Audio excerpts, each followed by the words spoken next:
Sejam bem-vindos ao Digital Hub. Bom, como ela me apresentou, meu nome é Aline Jajá, eu tenho uma empresa que chama Jajá Network, que trabalha com relacionamentos, parcerias, redes em geral. E eu também atuo junto à Secretaria de Cultura, de Estado da Cultura, com projetos especiais, e também sou diretora de eventos da AGE Goiás. Hoje eu vou falar para vocês sobre economia criativa. Bom, até as figurinhas que eu coloquei aqui, né, são divertidas, mas é justamente isso. O cinema, a publicidade, a música, a própria internet, a web, ela está inserida dentro dessa nova vertente econômica. E a economia criativa, pode passar, por favor? Ela é um novo conceito, né? Ele é atual, nasceu tem pouco tempo, 99, 98, na verdade começou a emergir em 97 no Reino Unido e veio até nós. Só que o conceito de criatividade, hoje a gente está tendo um novo olhar sobre ele, mas a criatividade ela existe desde os primórdios, né? Aqui a gente até exemplifica falando da Revolução Industrial. Lá na Revolução Industrial, né, vamos pegar lá de antes mesmo, o filme do Chaplin, Tempos Modernos. O que acontecia? A exigência era apenas mão de obra, né? A gente precisava não do ser humano, precisava da mão dele. Questão de tempo, de produção, você qualificava a pessoa pela quantidade de produtos que ela podia fazer em determinado tempo.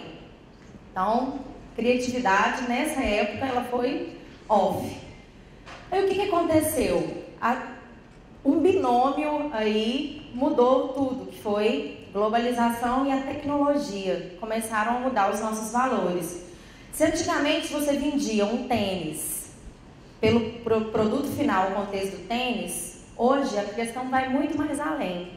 Por quê? Porque você não tem um tênis fabricado num lugar. Você tem um ilhóis fabricado na Índia, uma palmilha em Honduras, o solado na China, o cadarço não sei onde. Então, o contexto total de produtividade, ele assim, globalizou. O tênis para o produto final, os fornecedores que você tem, o contexto geral, ele vem pelo quê? Como que você escolhe um produto? O valor que ele vai te dar, que foi o que o Marcelo até falou aqui na palestra dele.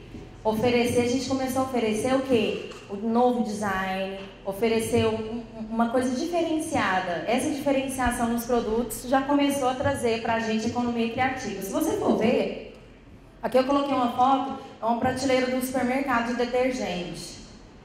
Detergente é tudo igual.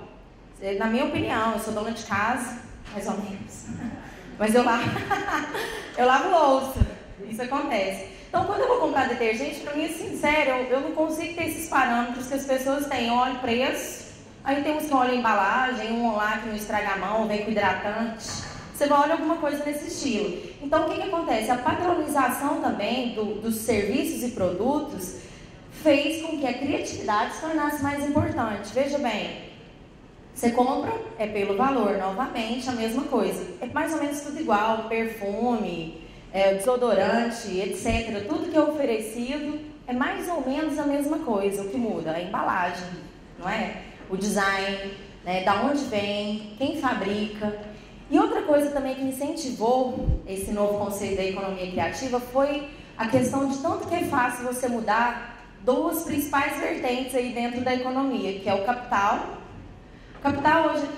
antigamente, vamos lá, quando eu era criança, eu vi uma turma de gente indo para os Estados Unidos ficar rico. Oi, tenho altos amigos mandando e-mail para mim, Aline, estou querendo voltar para o Brasil, e aí, o que está rolando? Então, tudo muda.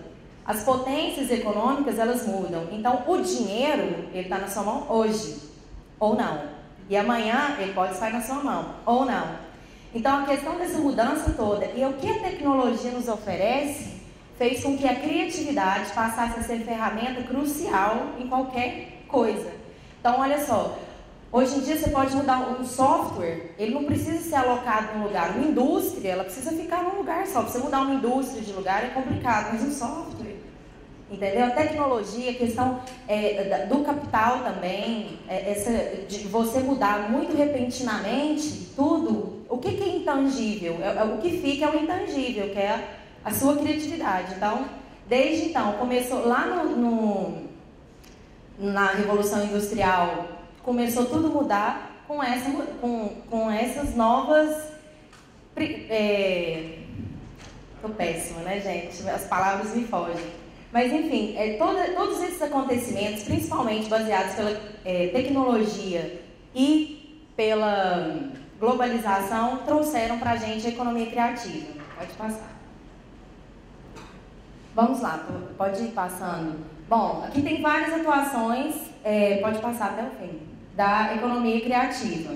Então, aqui eu tentei pegar o pessoal de Goiânia, que é os meus mais próximos, né, para a gente mostrar que a economia criativa também é que eu exemplifiquei com uma colmeia, porque o principal mote dela também é que você não consegue fazer, você não consegue fazer nada sozinho, nada. Então, o que acontece? É tudo o coletivo, e a sua produção ela vem de um coletivo. Então, aqui eu coloquei as áreas que ela contempla, né? Publicidade, arte, arquitetura, moda, design, cinema, vídeo, web, televisão, música, editoração, software, artes cênicas. Aí eu exemplifiquei com o Clicou Pizza, do Paulo Petrelli, que vai falar aí para vocês também, que é economia criativa, e software, essa criação que vocês têm, os aplicativos mobile que vocês fazem, vocês estão usando a criatividade, o potencial criativo de vocês, oferecendo serviços e produtos que trazem retorno em negócios, só que de uma forma criativa. O tanto que é legal trabalhar com criatividade, né? Aí eu coloquei uma banda goiana que tem feito sucesso aí, que é o Black Thorn Scholz, a indústria da música, ela está dentro da economia criativa. Cinema, eu coloquei inclusive, ali tem uma caneca que está escrito Pessoa Solta, quem criou esse conceito aí foi o Oscar Fortunato, que é um artista goiano, que também é ótimo, ele tem um portal legal, ele vende as artes dele no mundo inteiro, entendeu? Então, assim, as artes são dentro da economia criativa. Aí eu coloquei aqui o Niemeyer, que a arquitetura está dentro da economia criativa. Coloquei ali o teatro, né, que tem uma companhia de teatro que chama Plural, ou No Escuro, que tem esse espetáculo Plural aí com a Bíblia Carrascal, que é ótimo, de Goiânia também, fazendo sucesso. E eu coloquei dois grandes mentores que a gente tem chance de ter contato com eles, que é o Décio Coutinho e Fabrício Nobre, que atualmente são superintendentes da Secretaria Estadual de Cultura, só que ambos são especialistas em economia criativa. O Décio Coutinho, ele é mestre em economia criativa, estudou economia criativa no mundo afora. O Fabrício Nobre foi considerado um dos maiores empreendedores do mundo, criativos na área de música, né? Então, entre os 10 maiores, eles são goianos, as redes sociais estão aí, vocês podem manter contato e ter ideias com eles, que eles são, assim, sensacionais. Muito do que eu aprendi foi com eles. Pode passar, por favor. Bom, então, a economia criativa é a economia do intangível, do simbólico. Ela se alimenta dos talentos criativos que se organizam individual ou coletivamente para produzir bens e serviços criativos. Então, aqui eu coloquei um exemplo do arranjo produtivo da música. Então, a gente tem um núcleo criativo, beleza. Eu sou cantora, só que enfim, eu não consigo fazer mais nada sozinha.